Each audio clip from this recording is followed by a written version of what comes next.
ඔයා පැය ගාණක් පාඩම් කළත් විභාගයේ අතරතුර සියල්ල අමතක වෙනවද?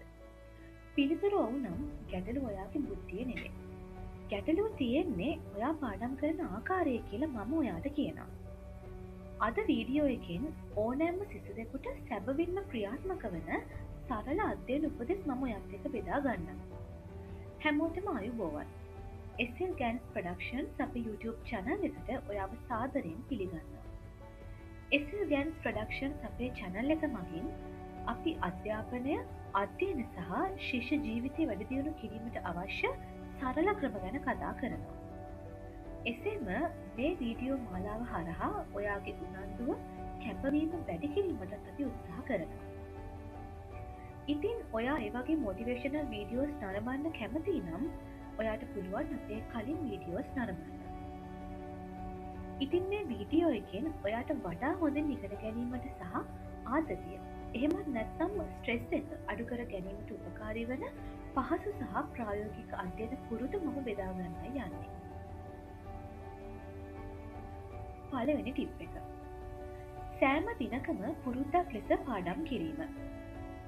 ඔයා විභාගෙට කලින් පැය ගණනාවක් පාඩම් කරනවට වඩා සෑම දිනකම ටිකක් හරි පාඩම් කරන එක බෙහෙවින් ඵලදායී වෙනවා. මොකද ඔයා දිනපතා පාඩම් කරන විට ඔයාගේ මොළයට තොරතුරු නැවත නැවත නිරාවරණය වන නිසා එමගින් අවබෝධය සහ දිගුකාලීන මතකයේ වැඩි දියුණු වෙනවා.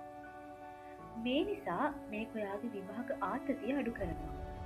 එමෙන්ම ඔයාගේ මතකයේ වැඩි දියුණු කරනවා වගේම ඉගෙනීම පහසු කරනවා. ඉතින් කාර්යබහුල දිනවලදී පවා දිනකට අවම වශයෙන් විනාඩි 30ක් 60ක් පාඩම් කරන්න. දෙවැනි ටිප් එක. කටපාඩම් කිරීමට පෙර තේරුම් ගන්න. බොහෝ සිසුන් සංකල්පය තේරුම් නොගෙන සියල්ල කටපාඩම් කිරීමට උත්සාහ කරනවා. විභාගයේ අතරතුර තොරතුරු අමතක වීමට ප්‍රධානම හේතුව මේක. ඔයා සංකල්පයක් තේරුම් ගත් විට ඔයාගේ මොළය ස්වභාවිකවම ඒ මතක තබා ගන්නවා. මෙය කරන්නේ කොහොමද?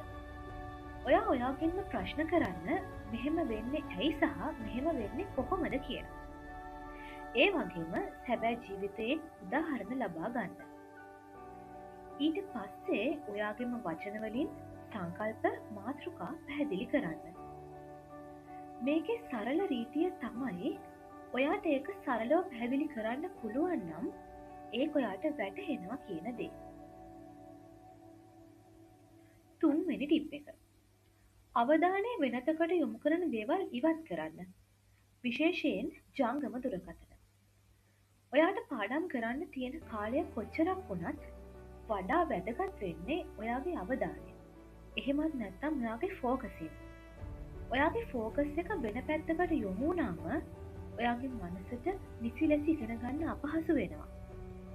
ජංගම දුරකථන සහ සමාජ මාධ්‍ය මගින් ඔයාට නොදැනීම ඔයාගේ අවධානය වෙන පැත්තකට යොමු කරලා ඔයාගේ කාලය නාස්ති කරනවා.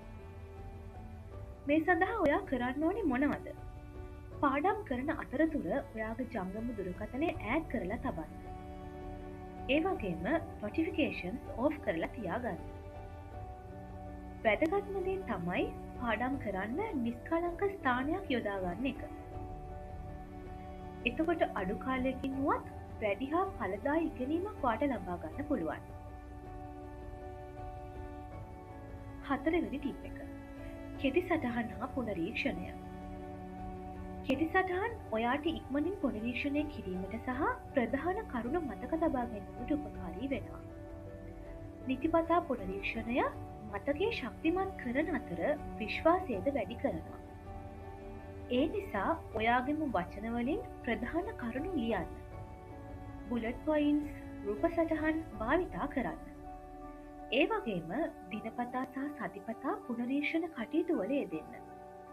ඉතින් අලුත් පාඩමක් ආරම්භ කරන්න කලින් පරණ පාඩම් පුනරීක්ෂණය කරන්න. පස්වෙනි ටිප් එක. ඔයාගේ සෞඛ්‍ය ගැන සැලකිලිමත් ගන්න. ඒ කියන්නේ ප්‍රමාණවත් නිින්ද සහ විවේකයක් ලබා ගන්න.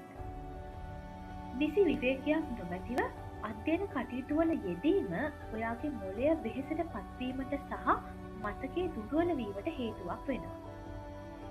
ඉතින් පලදායි ඉගෙනීම සඳහා නින්ද සහ කෙටි විවේක අත්‍යවශ්‍ය වෙනවා. ඒ නිසා දිනපතා පැය 7-8ක් නිදා ගන්න. මිනිත්තු 25ක් 30ක් පාඩම් කරන්න. හැබැයි ඒ අතරතුර මිනිත්තු 5ක පොඩි විවේකයක් ගන්න. වැදගත්ම දේ තමයි ප්‍රමාණවත් තරම් ජලය පානය කරන එක. මතක තියාගන්න නිරෝගී ශරීරයක් ශක්තිමත් මනසකට උපකාරී වෙනවා.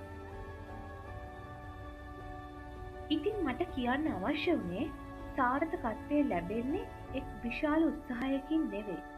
ඒක සෑම දිනකම පුනරාවර්තනය වන කුඩා ක්‍රියාවන්ගෙන් තමයි පැමිණෙන්නේ. ඔයා පරිපූර්ණ නොවෙන්න පුළුවන්. නමුත් අවශ්‍ය වෙන්නේ ඔයාගේ මනස සහ සිතුවිලි ආරක්ෂා කර ගැනීම සහ සෑම විටම ධනාත්මක සිතුවිලි වලින් ඔයාවම පුරවා ගැනීමයි. ඉතින් මේ වීඩියෝ එකේ උපදෙස් අනුව ඔයත් අදම පටන් ගන්න. මේ වීඩියෝ එක වැදගත් කියලා ඔයාට හිතෙනවා නම් තවත් මෙවැනි educational, study related and motivational videos බලන්න ඔයා කැමති නම් අපේ channel එක subscribe කරන්න.